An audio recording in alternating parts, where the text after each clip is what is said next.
এই কথা বলার পর ওই আলেম ঘুম ভেঙে গেল। সকালবেলা ওই কামারের বাড়িতে যাওয়ার পর কামারের পরিবারকে জিজ্ঞেস করে পর্দার আড়াল থেকে, ও মা, তোমার স্বামী কি কাজ করত, কি আমল করত, যে আমলের কারণে বড় জান্নাতের অধিকারী হয়েছে? এই কথা বলার পর ওই কামারের পরিবার পর্দার আড়াল থেকে বলে, আমার স্বামী মূর্খ কামার ছিল, অশিক্ষিত মূর্খ ছিল, কিন্তু তার মধ্যে দুটি গুণ ছিল। একটি গুণ ছিল, আমার স্বামী মূর্খ কামার, প্রচন্ড রোদ্রে তাপে দিনে কাজ করতে পারতো না। ওইদিকে আব্দুল্লাহ বিন মুবারক ওনার দোতলা বাড়ির ছাদের উপরে কাজ করতো, দোতলা বাড়ির ছাদের উপরে রাত্রে চন্দ্রিমা রাত্রে নামাজ আদায় করত।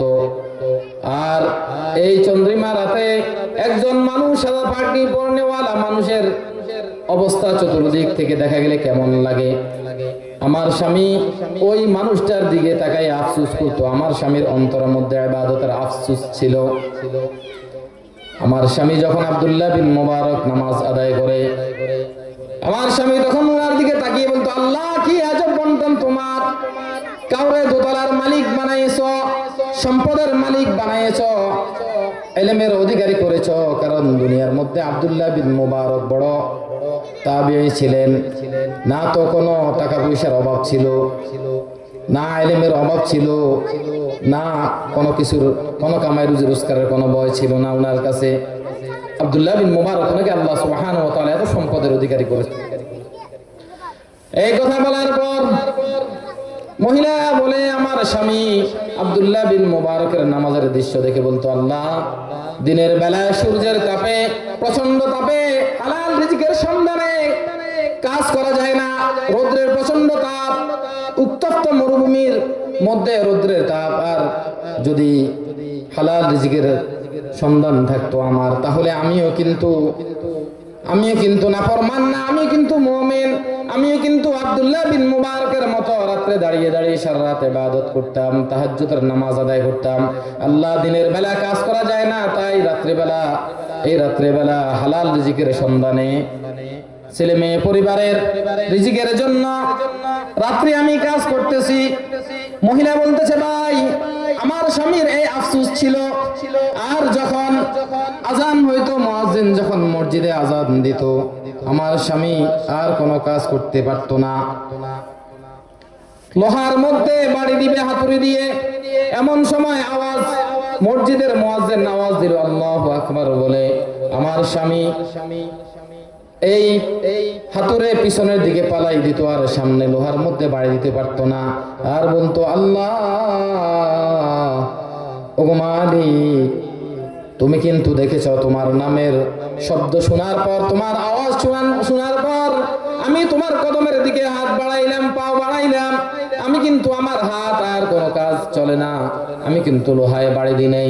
ওগো মালিক, দুনিয়ার সকল মানুষ আমাকে কামার বলে, তোমার কাছে একটা আরজি, ওগো আল্লাহ, তোমার কাছে দরখাস্ত, দুনিয়ার সকল মানুষ আমাকে কামার বললেও তুমি কিন্তু আমাকে কামার বলিও না, তুমি কিন্তু আমাকে তোমার গোলাম বলে ডাক দিও।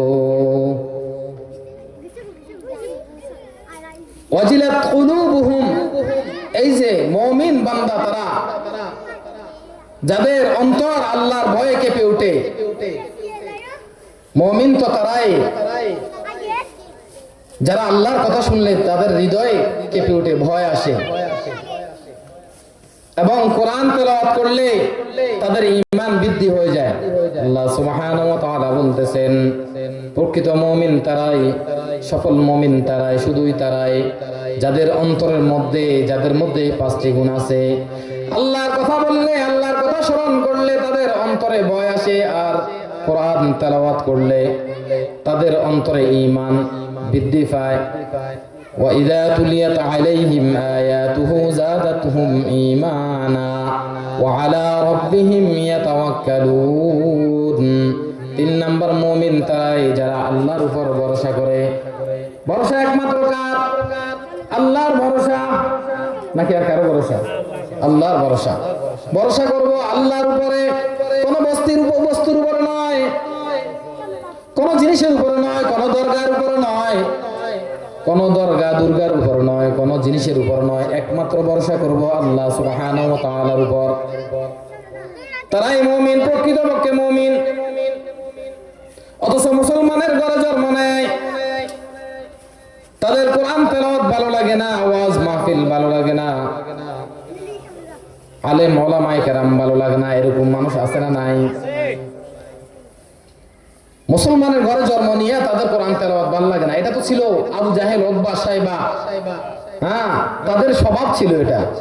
কারণ তারা যেখানে কোরআন তেলাওয়াত হতো, ওয়াজ মাহফিল হতো, তারা বলতো যে ওই জায়গার মধ্যে তোমরা হট্টগোল করো, তারা বলতো যে তোমরা কোরআন শুনিও না। আল্লাহ সুবহানাহু ওয়া তাআলা কোরআনুল কারীমের মধ্যে বলেন, وقال الذين كفروا لا تسمعوا لهذا القرآن والغوا فيه لعلكم تغلبون। কাফেররা বলতো যেখানে কোরআন তেলাওয়াত হয়, কোরআন তেলাওয়াত তোমরা শুনবা না, কারণ তারাও জানে কোরআন তেলাওয়াত শুনলে মনের অজান্তে, নিজের অজান্তেই দিলের মধ্যে ঈমান ঢুকে যায়, মুমিন হয়ে যায়। আরবের প্রসিদ্ধ কবিকুলের সম্রাট, আরবের কবি লাবিব ইবনে রবি, আল্লাহ হাবিব সাল্লাল্লাহু আলাইহি ওয়াসাল্লাম কোরআন তেলাওয়াত করতেন। ওই সময় আবু জাহেল, উতবা, সাইবা তারা কোরআন তেলাওয়াত শুনতো, আর শোনার পর বলতো, মুহাম্মদ এগুলা কি তেলাওয়াত করে? লাবিব ইবনে রবিকে ডাক দিয়ে বলল, ও লাবিব ইবনে রবি, তুমি তো বড় কবি, তুমি তো আরবের বড় কবি, সবচেয়ে বড় কবি। লাবিব, তুমি আমাদেরকে মুহাম্মদের মতো, মুহাম্মদ যেগুলো তেলাওয়াত করে এই ধরনের, এই জাতীয় সূরা আমাদেরকে তুমি বানিয়ে শোনাও। লাবিব বলে, এটা কোনো ব্যাপার হইল? এটা তো আমার জন্য কোনো ব্যাপার নয়, তবে আমি এটার স্যাম্পল শোনা লাগবে। বলে যে যেখানে মুহাম্মদ কোরআন তেলাওয়াত করে, মুহাম্মদের কাছে গিয়ে শুনে আসো। আল্লাহর হাবিবের কাছে লাবিব গেল, যাওয়ার পর বলতেছে, মুহাম্মদ কি তেলাওয়াত করো, কি সূরা তেলাওয়াত করো, আমাকে একটা সূরা তেলাওয়াত করে শোনাও, তোমার কোরআন শুনতে এসেছি। এই কথা বলার পর আল্লাহর হাবিব সাল্লাল্লাহু আলাইহি ওয়াসাল্লামের কোনো বড় সূরা নয়, কোরআনের কোনো বড় সূরা নয়, ছোট সামান্য একটা সূরা, সূরাতুল কাউসার তেলাওয়াত করতেছে। তেলাওয়াত করার পর লাবিব বলে, আশহাদু আল্লা ইলাহা ইল্লাল্লাহু ওয়াহদাহু লা শারীকা লাহ। এই কথা বলার পর উতবা, সাইবা বলে, লাবিব কি করস, কি করস, লাবিব কি করস, আনলাম কোন কাজে করস, কোন কাজ? তোরা আনলাম কবিতা শুনে কবিতা বলার জন্য, সূরা শুনে সূরা বলার জন্য, আর তুই দেখি কোরআন তেলাওয়াত, তুই দেখি ঈমান নিয়ে আসলি, তুই দেখি ওদের দলে ঢুকে গেলি, মুহাম্মাদের দলে ঢুকে গেলি। লাবিব বলে, আমি যে শুনছি, আমি বড় কবি, জীবনে কত পদ্য, কত গদ্য, কত কবিতা গাইলাম, কত কবিতা বানাইলাম, কত কবিতা পড়লাম, কিন্তু এরকম কবিতা কখনো শুনলাম না। লাইসা হাযা মিন কালামিল বাশার, এটা মানব রচিত কোনো গ্রন্থ নয়, এটা মানবের কোনো গ্রন্থ নয়, এটা নিঃসন্দেহে আরশের মালিক আল্লাহ সুবহানাহু ওয়া তাআলার পক্ষ থেকে এটা ঐশী বাণী। এই জন্য দেরি করলে বেজাল আছে, তাই সাথে সাথে দেরি না করে সঙ্গে সঙ্গে ঢুকে গেলাম, মুহাম্মাদের দলে ঢুকে গেলাম, আর পড়ে ফেললাম, আশহাদু আল্লা ইলাহা ইল্লাল্লাহ ওয়া আশহাদু আন্না মুহাম্মাদান আবদুহু ওয়া রাসূলুহু। কাফেররাও জানতো যে যেখানে কোরআন তেলাওয়াত হয়, কোরআন তেলাওয়াত শুনলে মুমিনের ঈমানের হালত বৃদ্ধি হয়ে যায়। আর আল্লাহ এটা কোরআনের মধ্যে বলতেছেন, যাদাতুহুম ঈমানা, যেখানে কোরআন তেলাওয়াত হয়, কোরআন তেলাওয়াত যে মানুষ শুনে যদি অন্তরে ঈমান থাকে, তাহলে তার ঈমান বৃদ্ধি হয়ে যায়।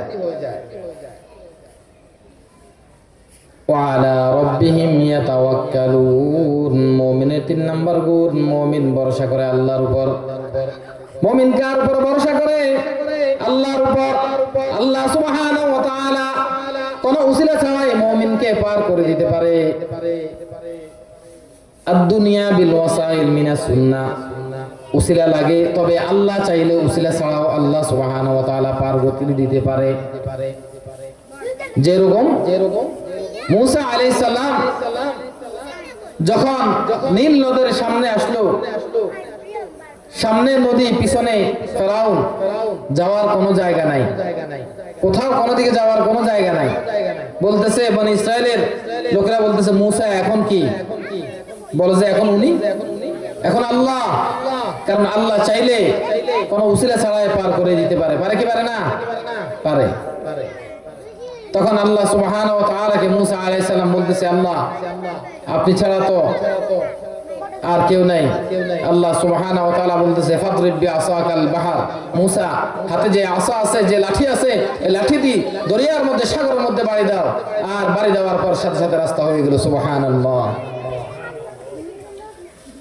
এই জন্য আমরা নিজেদেরকে মুমিন মনে করি,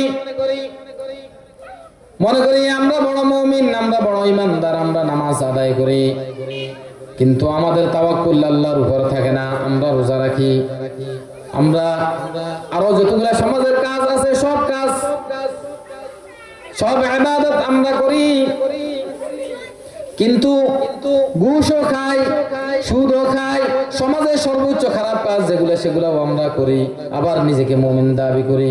অথচ মুমিন তো তারাই, আমরা মনে করি টুপি মাথার দিলে মুমিন হয়ে গেলাম। না না, টুপি মাথার দেওয়ার নাম মুমিন না। টুপি মাথায় দেওয়া এটা মুমিনের সিফাত না। টুপি মাথায় দিলাম মুমিন হয়ে গেলাম, পাগড়ি মাথায় দিলাম মুমিন হয়ে গেলাম, পাঞ্জাবি গায়ে দিলাম মুমিন হয়ে গেলাম। না না, অন্তরে আল্লাহর ভয় থাকতে হবে, আল্লাহর উপর তাওয়াক্কুল থাকতে হবে, তাহলে আমরা মুমিন হব।